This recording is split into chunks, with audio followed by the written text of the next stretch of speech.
हाँ जी, तो हम एफिशिएंसी फंडा रिकॉर्ड कर रहे हैं टाइम एंड वर्क की। तो मेरा जो एक्सपीरियंस है, एक question minimum time and work से जो आता है हर एग्जाम में, चाहे वो कैट है, चाहे वो आया इंदौर आया रोहतक है, चाहे वो बैंकिंग है, चाहे वो एसएससी है, चाहे वो सी सेट है, या कोई भी एंट्रेंस एग्जाम है, कोई भी गवर्नमेंट जॉब का एग्जाम है, एक क्वेश्चन आपका एफिशिएंसी से करेगा। और अगर आप इसका बेस अच्छा बना लेते हो तो कोई भी मुश्किल से मुश्किल सवाल आपका बहुत जल्दी हो जाएगा। अंडरस्टैंडिंग होना बहुत जरूरी है। तो जैसे मैंने पहली लाइन लिखी, A is 25% more efficient than B, तो इस बात का मतलब क्या है? यहाँ पे मैंने लिखी है एफिशिएंसी 25%। देखो परसेंटेज चैप्टर आता तो और भी आसान लगेंगी चीजें, 100 मान के नहीं करना पड़ेगा। 25% क्या होता है? मतलब 1/4। तो बी की एफिशिएंसी 100 मानने की बजाय मोर देन है ना, देन बी, तो बी को कुछ ना कुछ मानना है, एक्स वाई जेड वन कुछ भी मान सकते हैं 100। लेकिन हम क्या मानते हैं, हमने परसेंटेज चैप्टर में सीखा हुआ है कि सर जो डिनोमिनेटर है उसी को ही मान लो बी की एफिशिएंसी। तो ए की एफिशिएंसी कितनी हो जाएगी फिर? एक ज्यादा 5 बोलो, ये बात समझ आई नहीं आई? और अगर आपको ये भी मालूम है कि उस क्वेश्चन में वर्क भी फिक्स है, क्या फिक्स है बेटा? वर्क फिक्स है कि सेम ही काम निपटाना है, ए ने जितना काम किया बी ने भी उतना ही किया। वो क्वेश्चन पढ़ के ही पता लग जाएगा। वर्क का रेशियो फिक्स है 1:1। तो हमने परसेंटेज चैप्टर में कॉन्सेप्ट किया था प्रोडक्ट कंसिस्टेंसी। तो एफिशिएंसी इनटू टाइम जो होता है ना, क्या बोला? एफिशिएंसी इनटू टाइम जो होता है वो वर्क होता है, और प्रोडक्ट जो है वो 1:1 फिक्स हो गया हमारा। तो टाइम का रेशियो क्या आएगा बेटा? उल्टा आएगा। टाइम का रेशियो क्या होगा? तो ये फंडा बार बार हम एफिशिएंसी रिलेटेड क्वेश्चंस में यूज करेंगे। अभी आपके सामने होगा, आपको थोड़ा आसान लगने लग जाएगा। बहुत सारे मुश्किल मुश्किल क्वेश्चन इन टेक्निक से बहुत आसान लगेंगे। मैं एक और एग्जांपल लेता हूँ। जैसे अगर मैंने आपसे कहा, ध्यान से सुनना मेरी बात है, A is 33.33% more efficient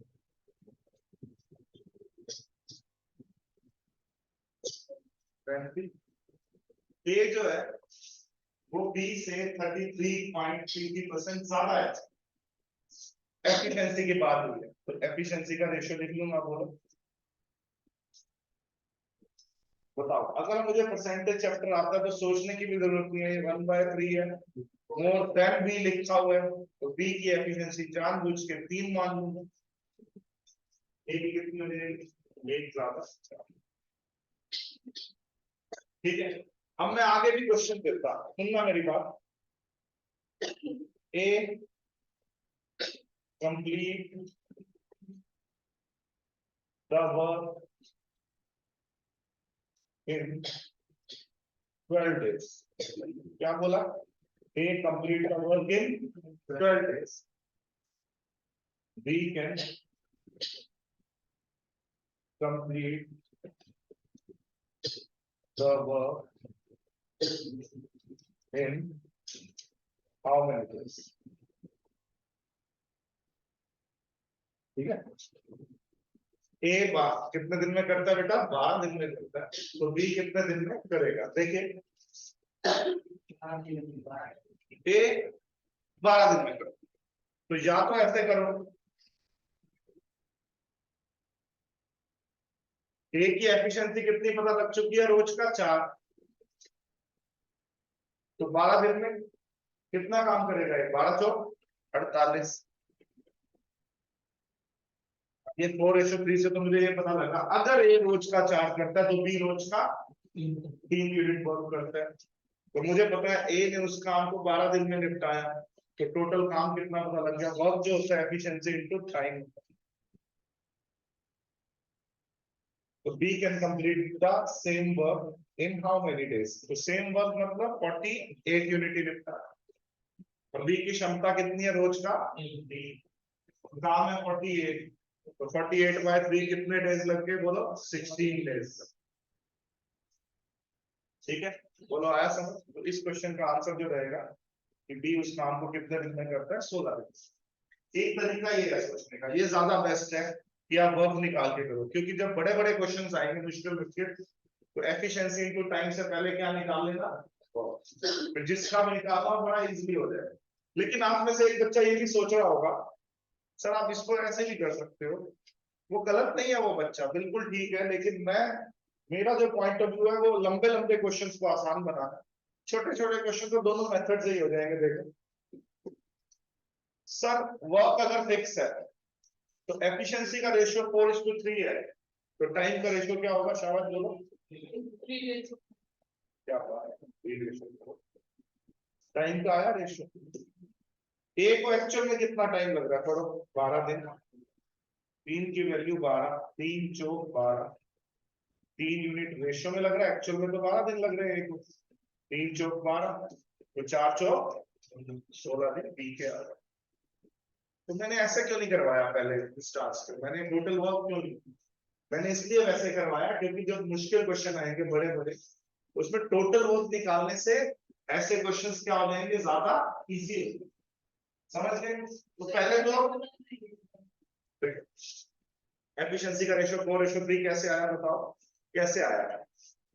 ए की एफिशिएंसी 1/3 33.33% ज्यादा, तो टाइम का रेशियो उल्टा नहीं होगा? 3:4। 3 की वैल्यू 12 है, ए के दिन देरी रखे, रेशियो में 3, एक्चुअल में 12, 3 चौक 12, तो 4 चौक 16। एक तो तरीका ये है करने का, और दूसरा तरीका क्या बताया देखो, कोई बात नहीं, एक बार रिवाइज मारते हैं उसको भी। सर ए जो है वो 12 दिन में कर रहा है, और इस रेशियो से मुझे ये पता लग रहा है कि ए रोज का 4 करता है तो बी रोज का 3 करता है, तो टोटल वर्क कितना हुआ बोलो? 48। अब यही का यही 48 वर्क अगर बी से करवाना हो तो 48/3 कितना आया? 16 डेज। मैं बड़े बड़े क्वेश्चन में यही मेथड प्रेफर करूंगा, जो अभी टोटल वर्क निकाल देते हैं। ठीक है, इजी क्वेश्चन तो दोनों से जल्दी जल्दी हो जाएगा। ठीक है, आया ये एफिशिएंसी का फंडा? तो जब भी ऐसा क्वेश्चन को पढ़ लेना, कई बार जानबूझ के टाइम का रेशियो दिया होता है, उसको क्या पढ़ लेते हैं? एफिशिएंसी का रेशियो। ये बात ध्यान रखना। मान लो किसी क्वेश्चन में दिया तो टाइम का हुआ, और एफिशिएंसी का होगा तो गलत हो जाएगा। मान लो मैंने कहा ए और बी के टाइम का रेशियो है 2:3, तो और वर्क सेम है, तो एफिशिएंसी का रेशियो उल्टा हो जाएगा, 3:2। ठीक है, बोलो ये बात आई समझ? और कई क्वेश्चन में रेशियो के फंडे लग रहे हैं, जो हम सबने रेशियो चैप्टर में सीखे, कि ऐसा कोई क्वेश्चन आ जाए, ए और बी की एफिशिएंसी का रेशियो है 3:2, और बी और सी की एफिशिएंसी का रेशियो है 5:3। ठीक है, तो इनकी कंबाइंड एफिशिएंसी का रेशियो क्या है? एक साथ अगर मैं एबीसी की ये सब एफिशिएंसी का रेशियो है, तो मैंने रेशियो चैप्टर में एक पार्किंग ट्रिक करवाई थी रेशियो की। जो भी बच्चा ये वीडियो देख रहा होगा, अगर वो ओल्ड स्टूडेंट है, उसने रेशियो की पार्किंग ट्रिक का वीडियो नहीं है, तो मैंने सबको अपना नंबर वही रखा है, तो फिर से वो ले लेना वीडियो। तो मैंने क्या सिखाया हुआ पार्किंग ट्रिक में, ये 2 यहाँ पे है तो ये 2 यहाँ पे लिख देना, ये 5 यहाँ पे है तो ये 5 यूं का लिख देना, पूरी पार्किंग फुल कर देनी है। उसके बाद क्या बताया था? Straight multiplication 15 10। तो अगर मैं इन तीनों की एफिशिएंसी एक साथ देखूं, तो एफिशिएंसी का रेशियो क्या है? 15 10 6। मान लो मैं क्वेश्चन में ये क्या देता,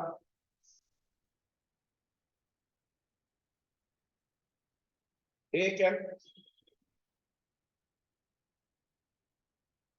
कंप्लीट द वर्क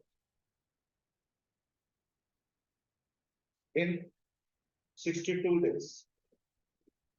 मैंने क्वेश्चन और बढ़ाया आगे कि sir A can complete the work in 62 days, in how many days, in how many days all three can do it? तीनों A B C all three can. तो देखो efficiency का ratio आ चुका है। किसका टाइम दिया हुआ है? ए का, कि ए उस काम को कितने दिन में करता है? 62 डेज में। ठीक है, तो मैं टोटल वर्क निकाल लूंगा यार। मुझे ये पता लग चुका है कि ए रोज का 15 करता है, और अकेला करे तो कितने दिन लेता है। तो टोटल वर्क कितना हुआ इस क्वेश्चन का? 15 इंटू 60 करने, मल्टीप्लाई करने की कोई जरूरत नहीं है, कर भी लोगे तो कोई दिक्कत नहीं है, लेकिन लास्ट में वैल्यूज कट जाता है। और ये टोटल वर्क जो आएगा 15 इंटू 62, वैसे होता क्या? 15 इंटू 62 कर दी लो 930, 930 होता, करने की जरूरत नहीं। ये 930 15 इंटू 62 किससे करवाना है? तीनों से। तो तीनों की एफिशिएंसी को ऐड करना है। किसको ऐड करना है? एफिशिएंसी को। करो 31, 15 10 25 और 6 31, 15 10 25 प्लस 6, तो ये 31 यूनिट्स के हिसाब से रोज का होने लग जाए। और है इतना 2 पे कट हुआ, कितने दिन आगे? 30 दिन आगे। और अगर तीनों मिल जाए तो काम कितने दिन में फिनिश हो जाएगा? 30 दिन में। ये तो एफिशिएंसी का रेशियो था। मान लो टाइम का रेशियो भी आओ, तो टाइम का रेशियो आएगा एक साथ पानी से, और उसको एफिशिएंसी में कन्वर्ट करने के लिए उसका क्या करना पड़ेगा? उल्टा करना पड़ेगा। ऐसा भी तो सिचुएशन आ सकता है कि भाई ए बी सी के टाइम का रेशियो है, फाइनल सॉल्व करके आ गया टाइम का रेशियो 3 और 5, मुझे चाहिए एफिशिएंसी का रेशियो। एफिशिएंसी और टाइम उल्टे चलते हैं, मतलब 1/3 रेशियो 1/4 रेशियो 1/5। अब बताओ, हमने रेशियो चैप्टर में ये किया ना कि 1/3 रेशियो 1/4 रेशियो 1/5 को आसान बनाने, तो क्या करना है? डिनोमिनेटर्स का एलसीएम। तो लो डिनोमिनेटर्स का एलसीएम क्या आएगा? 3 और 5 का एलसीएम जो आएगा 60 आएगा। 3 और 5 का एलसीएम क्या आएगा बोलो? 60 आएगा। तो 60 से मल्टीप्लाई कर देंगे तो क्या आएगा? 60 से मल्टीप्लाई करके बोलना 20 15 12। ये किसका रेशियो आया? एफिशिएंसी का। जब टाइम का रेशियो क्या था? तो ऐसे ऐसे कंसेप्ट हमने बड़े बड़े क्वेश्चंस में क्या करने हैं? यूज करते हैं। तो मैंने आपका बेसिक एफिशिएंसी का फंडा रिकॉर्ड कर दिया। जब भी एफिशिएंसी का मुश्किल से मुश्किल सवाल भी करो, जब आप ये वीडियो देखोगे तो आपके सारे फंडे क्रिस्टल क्लियर हो जाए। बेस सारा यही रहना। ठीक है, थैंक यू।